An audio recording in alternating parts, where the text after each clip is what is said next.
Olá, meus queridos irmãos, olá, minhas queridas irmãs. Então, sempre com muito orgulho, com muita satisfação, que daremos início a mais uma aula do nosso curso de Estudos Espíritas e Educação Mediúnica, módulo 3. Essa é a nossa quinta aula. Então, boa noite a todos que estão na estreia da nossa aula, acompanhando no chat. Sejam bem-vindos, no transcorrer da aula, façam comentários, como nós aprendemos com os comentários de todos vocês. E aqueles que estão agora assistindo a gravação, sejam muito bem-vindos. Acessem depois o Google Sala de Aula e vejam os comentários que os nossos irmãos, nossos colegas deixaram lá sobre a questão de hoje. Tá bom, meus irmãos? Então vamos fechar os nossos olhos, vamos agradecer ao nosso amigo e mestre Jesus por mais uma oportunidade de aprendizado, de reflexão sobre os ensinamentos do Cristo. Que assim seja. Graças a Deus. Então, meus irmãos, dando sequência então aos nossos estudos, hoje nós vamos falar, como vocês estão vendo, os sermões do Novo Testamento. No conteúdo, nós temos uma explicação de cada sermão, os sermões do monte, o sermão profético, o sermão dos 8 ais e o sermão do cenáculo. E depois na parte B é discorrido no material, sermão por sermão do monte.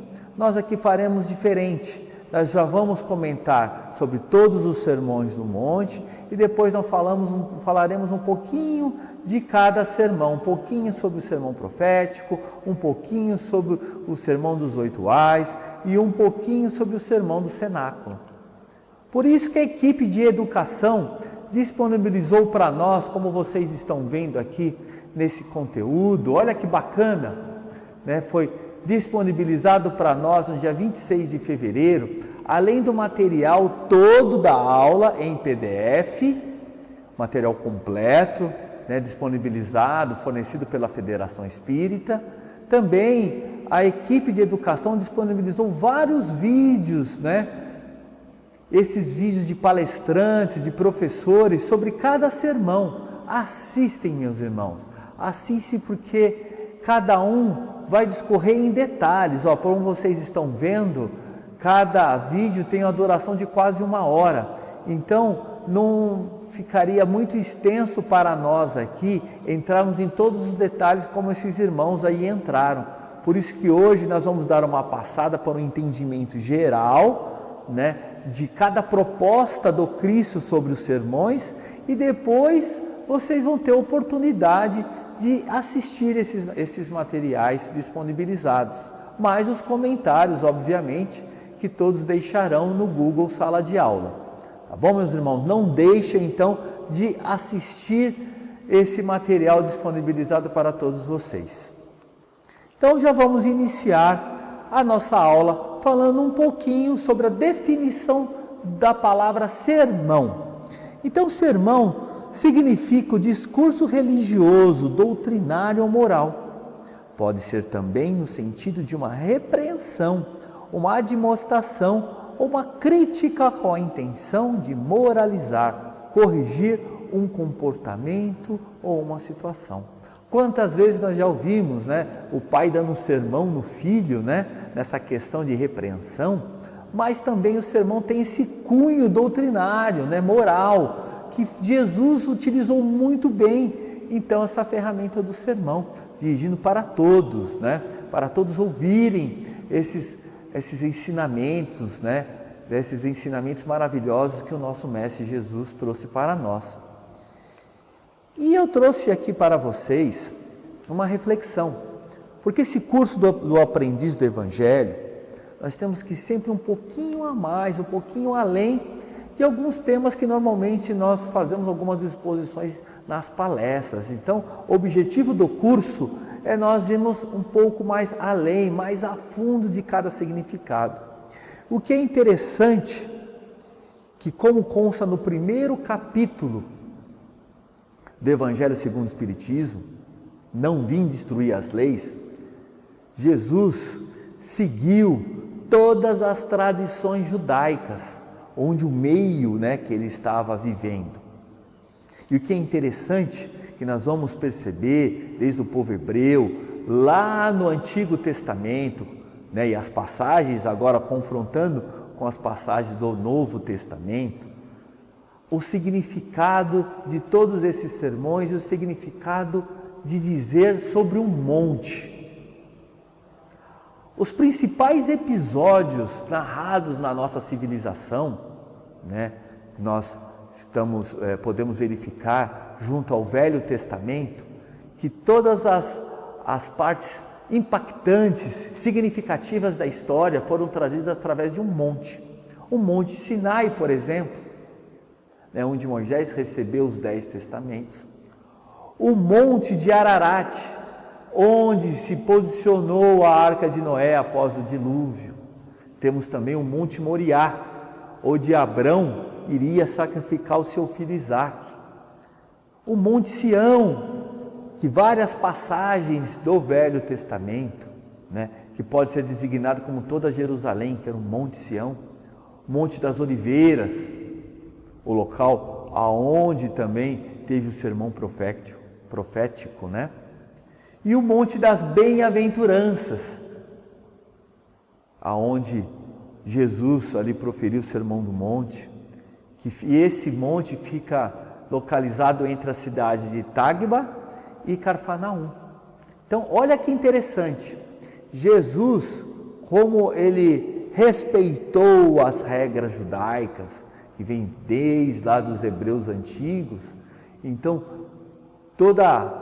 todo sermão, todos os ensinamentos significantes ele também fez, né, de muita valia, né, como o Sermão do Monte, como o Sermão Profético, ele também proferiu num monte. E agora nós vamos falar um pouquinho mais sobre o Sermão do Monte ou Sermão da Montanha. Uns chamam de Sermão do Monte, outros chamam de Sermão da Montanha, as bem-aventuranças. E alguns estudiosos, né, eles dizem que o Sermão do Monte seria o início da vida pública de Jesus e o Sermão Profético seria então o último sermão público. Então o Sermão do Monte, né, as bem-aventuranças. Então as bem-aventuranças na filosofia grega quer dizer o que? Felicidade. Então nós podemos entender, por exemplo, bem-aventurados os pobres de espírito, ou seja, os felizes, os pobres de espírito, né? Felizes os pobres de espírito, ao invés de bem-aventurados, podemos entender como felizes, né? Em termos de felicidade. Eu trouxe aqui para vocês uma curiosidade, onde vocês estão vendo aqui, ó, no topo do Monte das Bem-aventuranças, né? Atualmente abriga aí belos jardins de uma igreja, uma pequena igreja construída em 1938.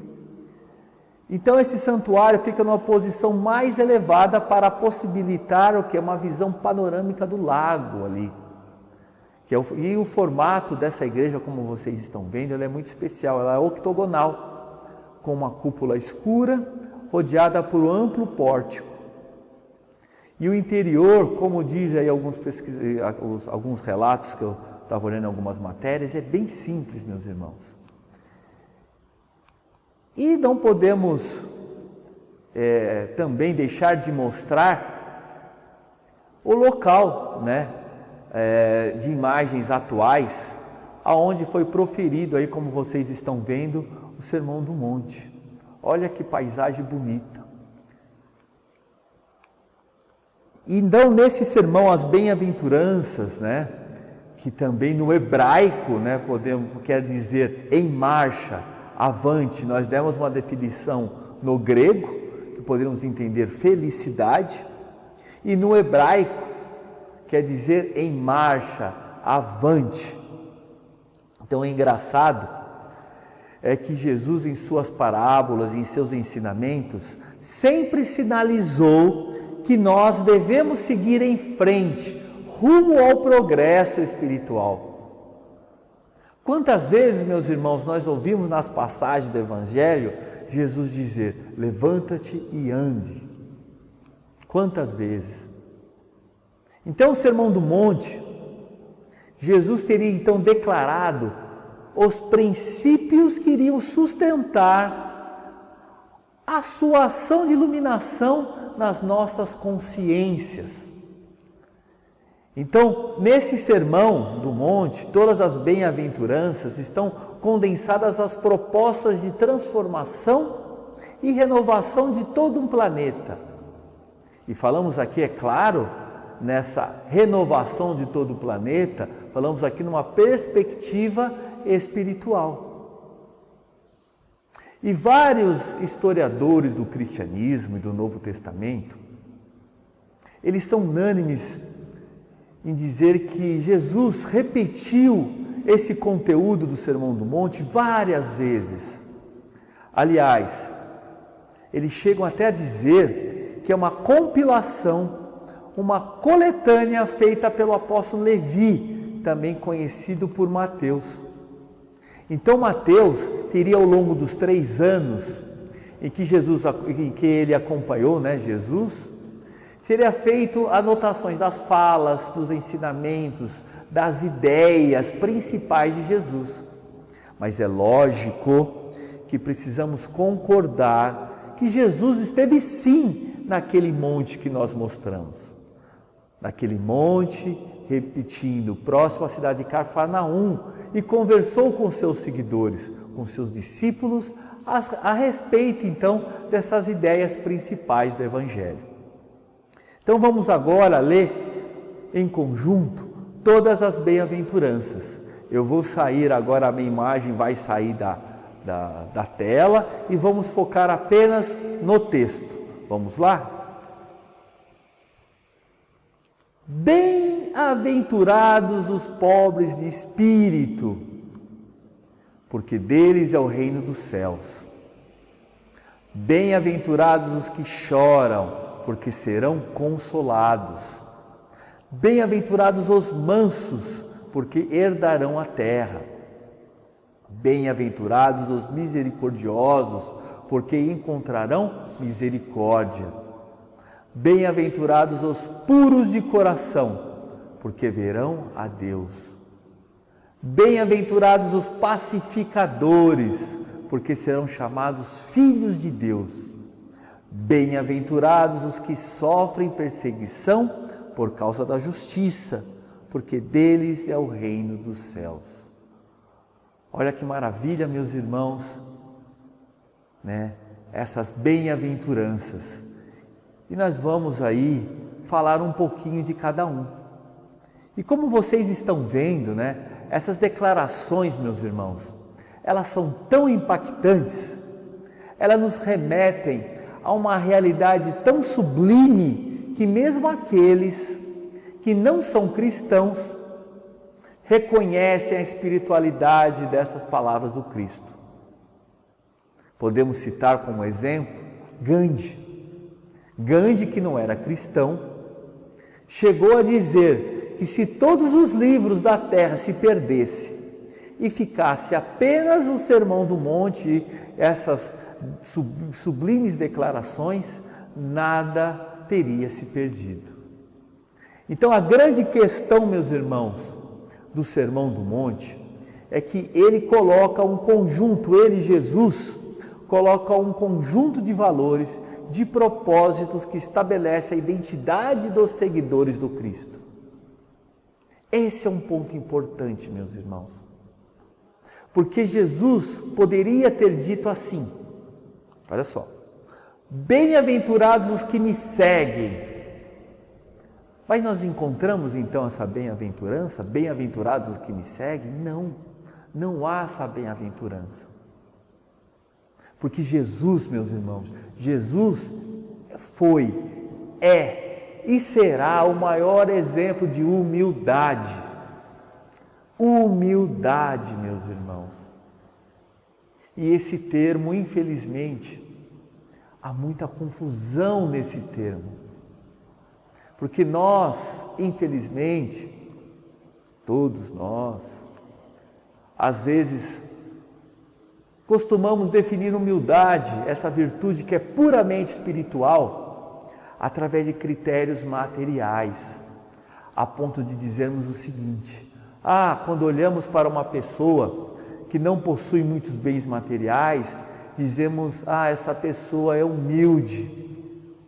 Grande engano, meus irmãos, grande engano, porque há pessoas com muitos recursos materiais e são extremamente humildes. E por outro lado, há pessoas com pouquíssimos recursos materiais, e são profundamente orgulhosos. Percebe? Percebe, meus irmãos, que a humildade é um aspecto de identidade. Não tem nada a ver com a roupa que se veste, ou com o carro que anda, ou com a classe social que se posiciona. O valor da humildade, meus irmãos, a humildade é a abertura para o aprendizado, para o aprimoramento. Então, humilde não é alguém que não tem noção de quanto ele é bom, não. Ele sabe exatamente em que área ele é bom. Mas aí vocês devem pensar, estar pensando agora, mas essa questão de saber se ele é bom, isso não é ser orgulhoso? Não, isso é autoestima. Mas o humilde sabe de tudo isso, meus irmãos, tudo isso ele sabe. Mas da mesma maneira que ele sabe e quanto ele é bom, ele sabe também as áreas que ele não é bom. Esse é o lance. Esse é o lance. Então ele percebe que ele precisa se aperfeiçoar. Então ele se abre para o aprendizado. Ele percebe que ele pode aprender com qualquer pessoa, em qualquer lugar, em qualquer momento, meus irmãos.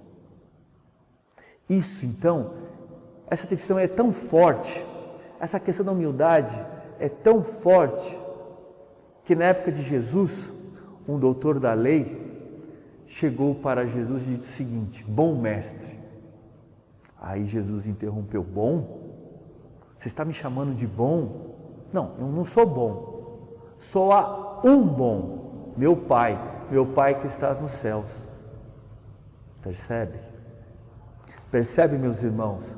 Quem não incorporou esse valor na sua identidade, não vai conseguir então realizar algo ensinado pelo Cristo. Então viver, meus irmãos, de acordo com o Evangelho, é além de entender e compreender, é preciso vivenciar então esses ensinamentos, esse exemplo de humildade que Jesus nos traz. Meus irmãos, me desculpem alongar sobre o tema humildade, acabei até me empolgando, mas vamos, que é muito importante, né? Muito impactante, esse exemplo de humildade que Jesus trouxe para nós, e vamos então comentar então bem-aventurança por bem-aventurança, cada uma. Vamos lá. Bem-aventurados os pobres de espírito, porque deles é o reino dos céus. Reino dos céus, e aí Jesus quis dizer os planos vibratórios, como eu coloquei aqui no quadro, planos elevados. Então, pobres pelo Espírito, essa é a definição. Aí eu coloquei a definição em grego e em latim. Então, aí nós temos a referência da humildade e da simplicidade, do desprendimento então dos bens terrenos, por livre e espontânea escolha espiritual. Então, meus irmãos, olhem só, ninguém abandona algo sem ser por algo melhor, não é assim? O que seria então algo melhor? Seria iluminação interna e sabedoria. Nós não somos possuidores, e sim possuídos. O que importa é saber possuir conhecimento. Por outro lado, quem serve ao dinheiro é escravo dele, é o que se chama de idólatra. E infelizmente, essa questão é tudo levado ao ego humano. Então o eu divino é forte e seguro pela força do Espírito. Essa é a diferença entre o possuidor e o possuído. Olha que interessante. Então quem é desapegado, então, tem o reino dos céus, como diz nessa bem-aventurança. E vamos lá. Bem-aventurados os que choram, porque serão consolados. Aí nós vemos aí diante um paradoxo, né? Mas espera um pouquinho. Felizes aqueles que choram,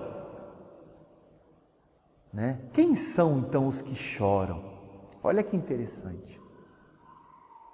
Nós vamos fazer uma reflexão.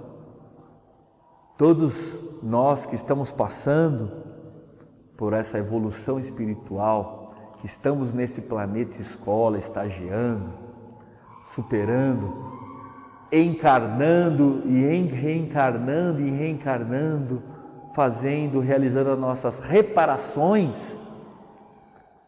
E fazendo essas reparações, vamos perceber que a dor é uma bênção depurativa. Por isso porque são então bem-aventurados? Porque nós vamos aos poucos conquistando então essa quitação das nossas vidas pretéritas, rumo à ascensão espiritual. Aí nós podemos refletir, bem-aventurados os aflitos, pode então traduzir assim: bem-aventurados os que têm então ocasião de provar a sua fé, a sua firmeza, a sua perseverança em sua submissão à vontade de Deus, pois terão centuplicada 100 vezes mais a alegria que lhes falta na terra. Portanto, após o trabalho, sempre virá recompensa, meus irmãos. Vamos lá.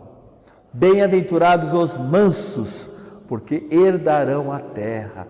Mansidão.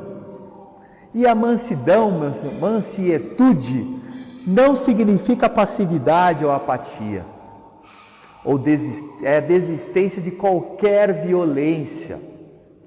Não podemos então confundir o pacífico do passivo, são questões diferentes. É a desistência de qualquer violência.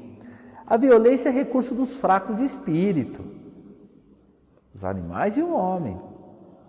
Descobrir em si as potências divinas é a renúncia definitiva da violência física e mental. O manso é silenciosamente poderoso e os outros são ruidosamente fracos. Então, bem-aventurados que vão poder herdar essa terra regenerada, que será a habitação dos mansos. O espírito da força tem posse efêmera e a força do espírito posse definitiva. Eu sempre coloco aqui para vocês, meus irmãos, como vocês estão vendo, em várias palestras, várias aulas, sempre coloco essa frase muito impactante: bem-aventurados os mansos e pacíficos, que aprenderam a dominar os impulsos da sua natureza animal, porque eles herdarão a terra com seus recursos infinitos aprimorados, habilitando-se a viver nela quando se encontrar redimida. Olha só, meus irmãos, os mansos herdarão a terra. Nós estamos falando agora desse período que nós estamos vivendo, dessa transição de um mundo de expiação e prova para um mundo de regeneração. Quem herdará a terra? Os mansos e pacíficos. E como falar herdar a terra? Quem poderá reencarnar nesse planeta escola? Os mansos e pacíficos. Então, felizes os mansos e pacíficos que aprenderam a dominar os impulsos da sua natureza animal, agir mais com a razão e agir cada vez menos com a emoção. Bem-aventurados os misericordiosos, porque encontrarão misericórdia. Ser misericordioso. O que seria ser misericordioso? Compadecer-se da dor do semelhante, compreender as necessidades de seus semelhantes, saber perdoar. Os maiores princípios da caridade, o perdão. Não basta dar objetos, é preciso ser bom, dar de si, verdadeiro sentido da caridade. Dar objetos é amar o semelhante, é ser bom, é amar a Deus. Pode-se dizer fazer o bem sem ser bom, mas é impossível ser bom sem fazer o bem. Então, receber a misericórdia. O que se dá para a vida retorna. A atitude doadora, meus irmãos, na horizontal, cria as condições necessárias, então, para se receber verticalmente. Os misericordiosos receberão misericórdia, não necessariamente dos homens, isso que é importante, mas de Deus, meus irmãos, mas de Deus. Bem-aventurados os puros de coração, porque verão a Deus. Impureza significa o egoísmo. Aí tem alguns exemplos, do egoísmo, algumas citações, demônios do Evangelho, espíritos impuros, da teologia cristã, podemos dizer aí dos abusos sexuais. O egoísmo é a origem de todos os males. Deus, por outro lado, é amor puríssimo. A egolatria é lógico, a cegueira mental. Puros, então, libertos do pseudônimo interior, ou seja, do nosso ego. Os puros de coração, então, verão a Deus. Aí tem um treinamento. Querem servir? Temos que servir sempre. Esse é o treinamento para nós sermos cada vez mais puros de coração. Bem-aventurados os pacificadores, porque serão chamados filhos de Deus. Pacificar. Pacificar é mais do que restabelecer a paz alheia, restabelecer a paz alheia. É estar em paz consigo mesmo, paz com a nossa consciência tranquila. Fora disso, apenas armistício precário. A verdadeira paz, dou-vos a minha paz, a mensagem de Jesus. Por isso nós temos que vivenciar os ensinamentos do Cristo. Aí nós vemos outros exemplos, do homem intolerante. Às vezes o homem intolerante, ele não tolera a si mesmo. Então a plenitude do ser dispensa a abundância do ter. Plenitude do ser dispensa então a abundância do ter. O homem só é verdadeiro dono do que é. O pacificador irradia a paz em torno de si, que dispensa palavras. Porque Deus, meus irmãos, Deus é a paz eterna, infinita e absoluta. Por isso, aquele que conquistou a paz interior pode ser realmente chamado de filho de Deus. A conquista da paz é justamente essa paz interior.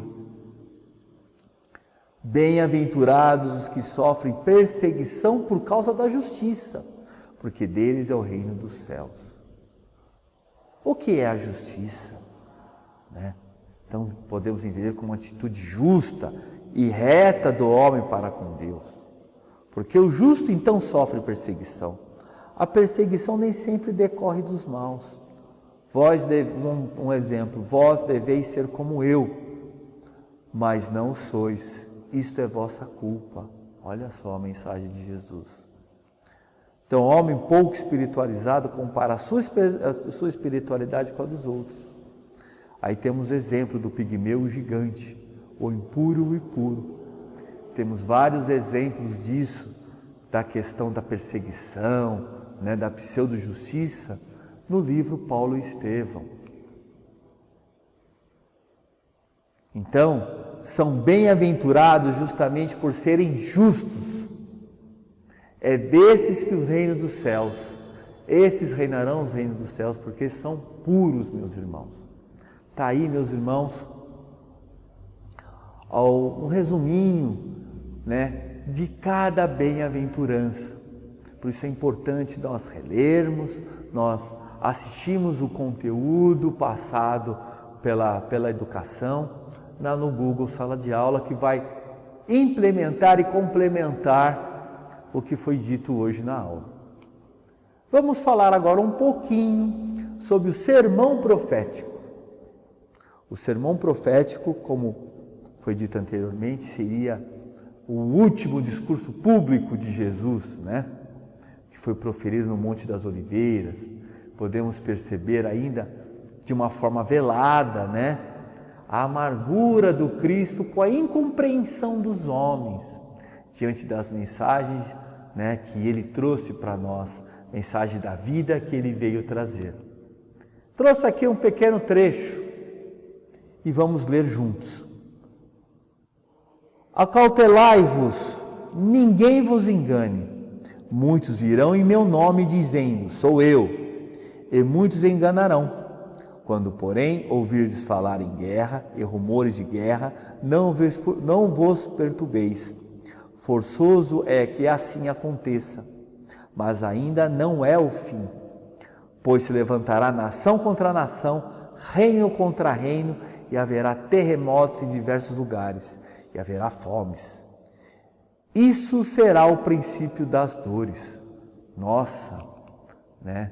Então, nessa última oportunidade do povo ouvir Jesus falando, né, esse surpreendente sermão profético, né? E é que a estrutura é muito diferente desse sermão, essa estrutura desse sermão é muito diferente de que tudo que Jesus falou até então, né? O que Jesus vinha falando? Sempre as falas voltadas ao amor ao próximo, na consolação. Então, esse sermão é sobre coisas que irão acontecer.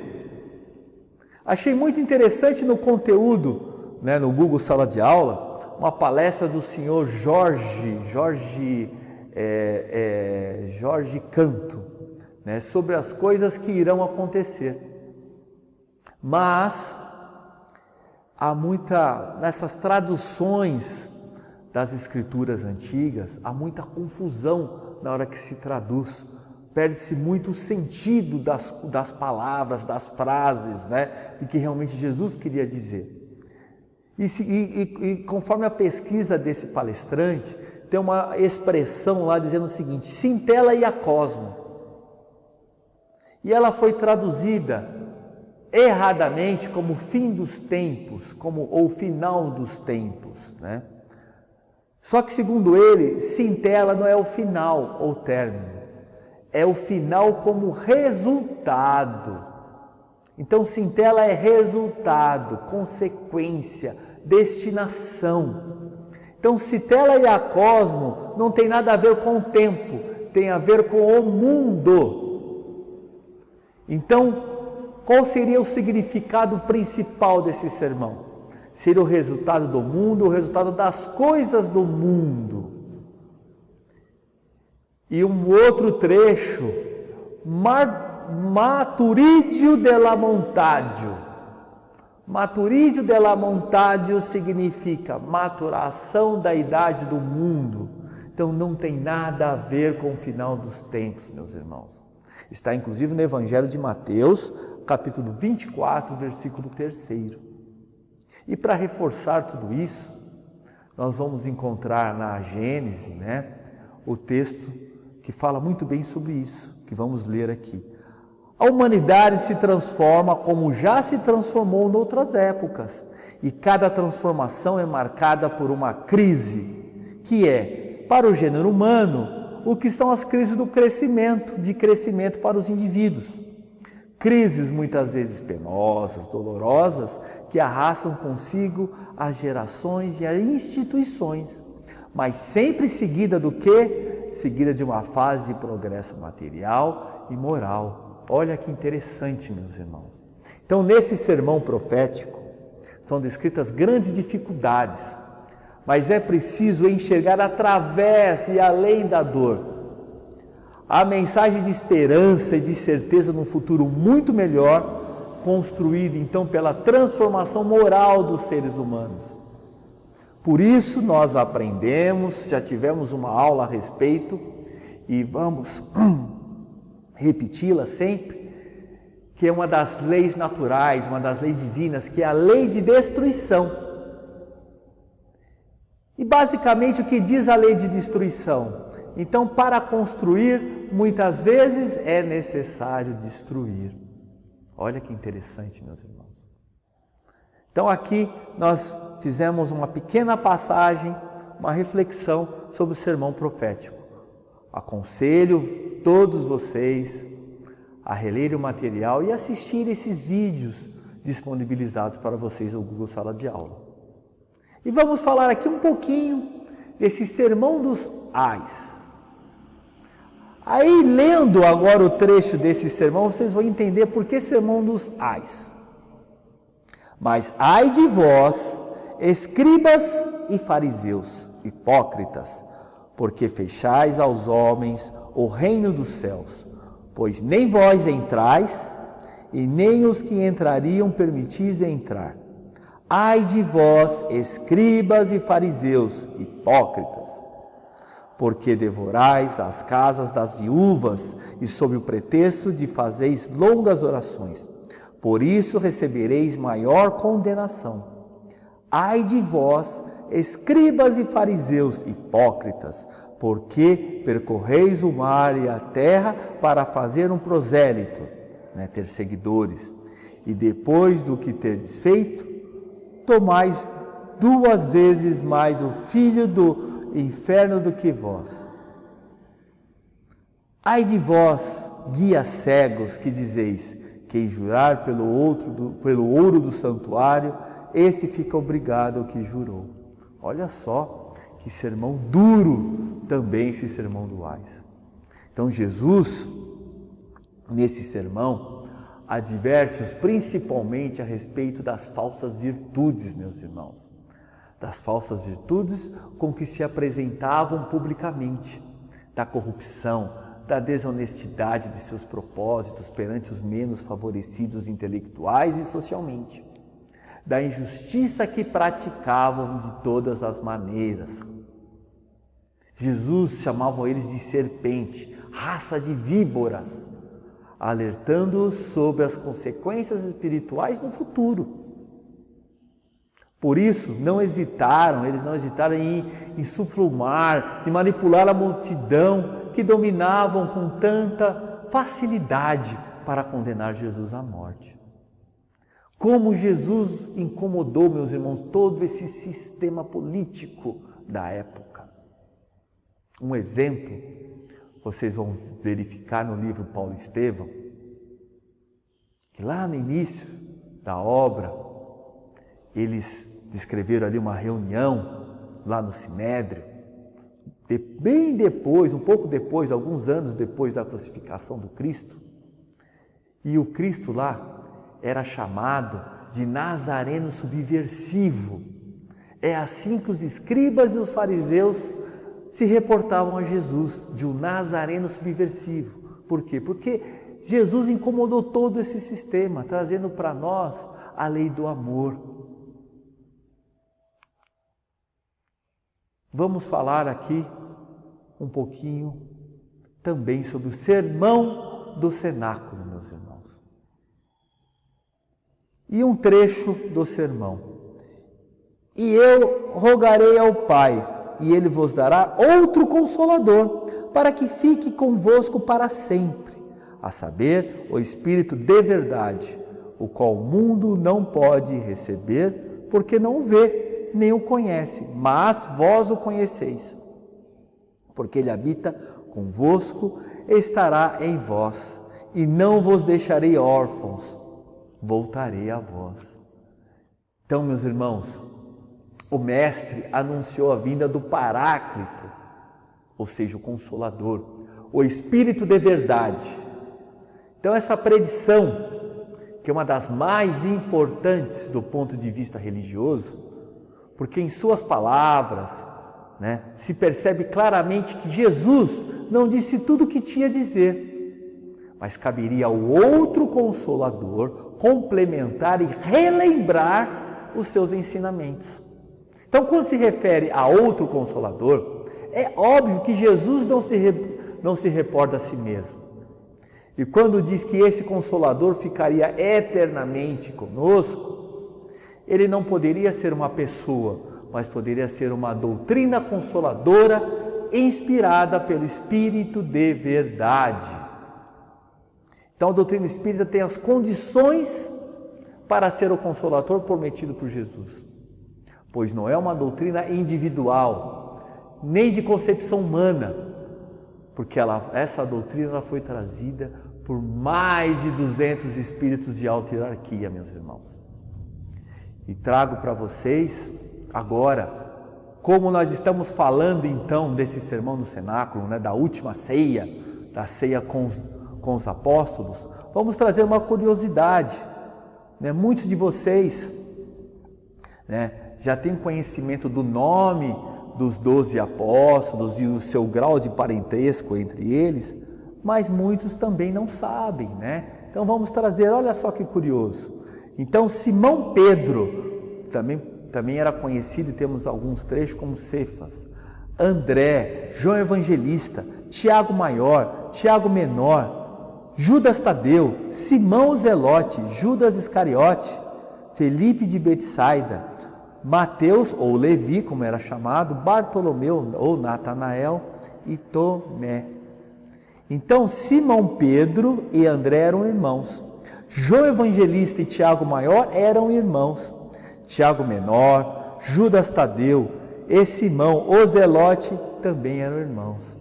Olha que curiosidade interessante para vocês, sobre os 12 apóstolos. E eu trouxe para vocês também, aproveitando que estamos falando do sermão do cenáculo, a última ceia, tem um capítulo do livro A Boa Nova, capítulo 26, Negação de Pedro. Eu vou trazer apenas um trecho, porque é muito curioso esse sermão. Olha só a grandiosidade do Cristo, a grandeza espiritual de Jesus.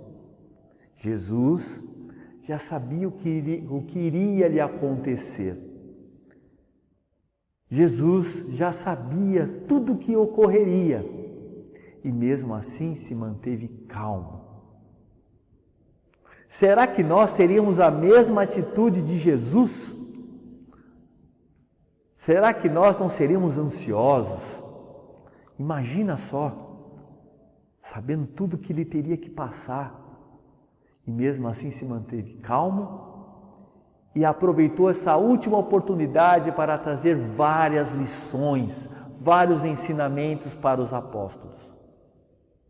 Porque, meus irmãos, para o coletivo, através desses sermões no monte, para a coletividade, Jesus falava em parábolas, que era mais fácil de ser compreendido.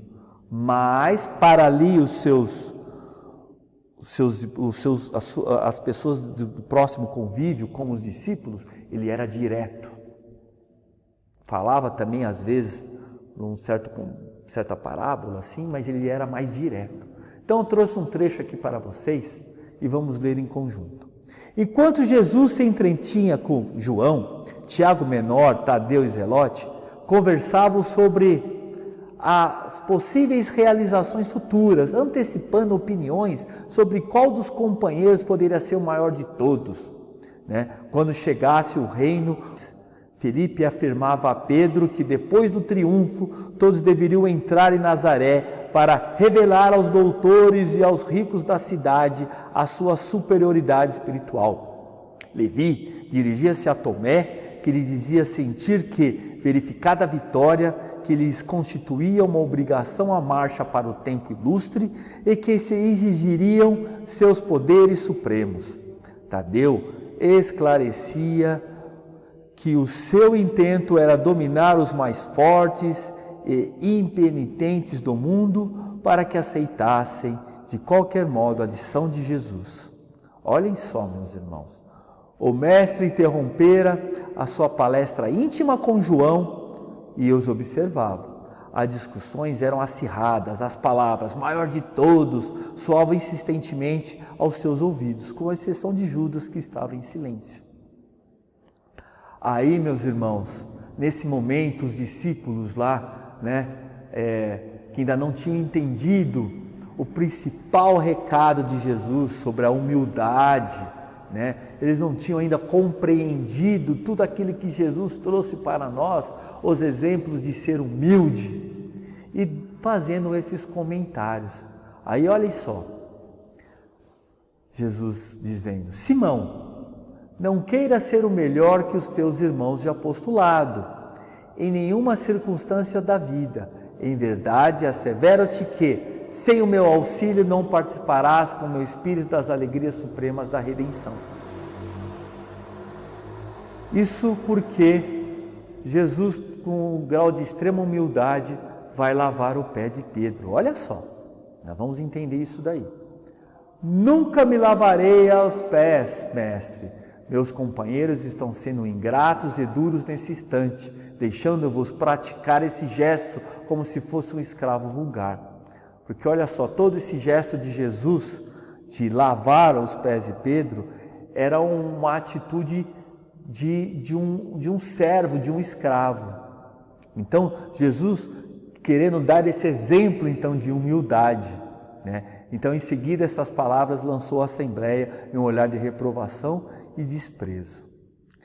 Aí Jesus disse: aproxima-se a hora do meu derradeiro testemunho. Sei, por antecipação, que todos vós estarei dispersados nesse instante supremo.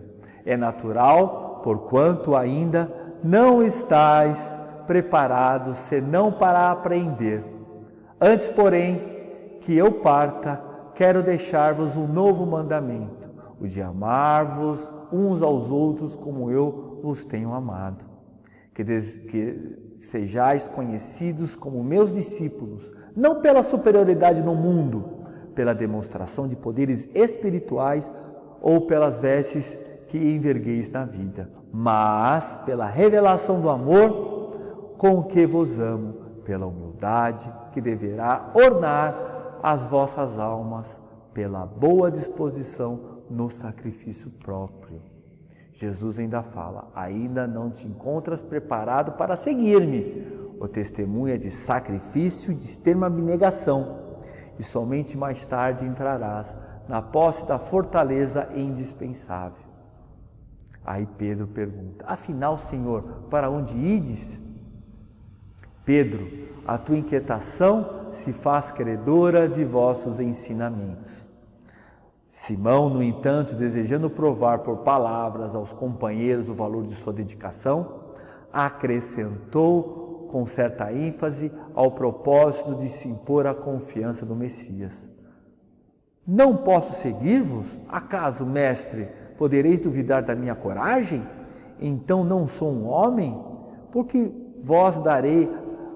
por vós darei a minha própria vida. Aí Jesus disse: a experiência te ensinará melhores conclusões, porque em verdade te afirmo que esta noite o galo não cantará, sem que tenhas negado por 3 vezes. Aí Pedro diz: julgais-me então um espírito mau endurecido a esse ponto? Indagou então Pedro, ofendido. Aí Jesus disse: não, Pedro, adiantou o mestre com uma doçura, não te suponho ingrato ou indiferente aos meus ensinos, porém vais aprender ainda hoje que o homem do mundo é mais frágil do que perverso.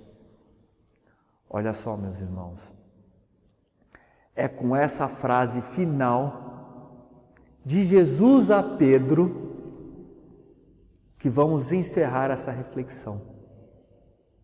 Porque diante de todos os sermões de Jesus, o sermão profético, o sermão dos 8 ais, Jesus mostra para nós que o mal é transitório. O mal é a ausência do conhecimento do bem. Por isso diz a Pedro que no mundo, o homem do mundo, ele é mais frágil do que perverso. Então a reflexão que nós temos de todos esses sermões, principalmente o Sermão do Monte, vendo a multidão, o mestre sobe então a um monte e começa então a ensinar, meus irmãos. O ensino é imprescindível, então é imprescindível empenhar com o exemplo do Sermão do Monte, nós da doutrina espírita, nós da seara de Jesus, é imprescindível empenhar as nossas energias a serviço da educação moral, a educação cristã. Cabe a todos nós, além de nos auxiliar a todos a pensar, a crescer e a se aprimorar-se espiritualmente. Auxiliar a todos para que todos se beneficiem, então, que se elevem, tanto quanto nós desejamos a melhoria e prosperidade para nós mesmos. E continuemos, então, essa felicidade real e indiscutível. Então, em todos os sermões, Jesus convida o homem a abandonar o homem velho em sua inferioridade espiritual, suas antigas crenças, seus vícios, os seus hábitos, e a deixar surgir em si mesmo um homem novo, meus irmãos, edificando em novos e verdadeiros valores morais.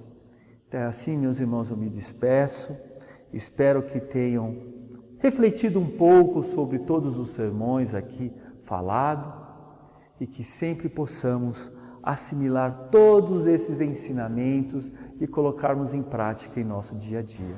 Que assim seja, graças a Deus.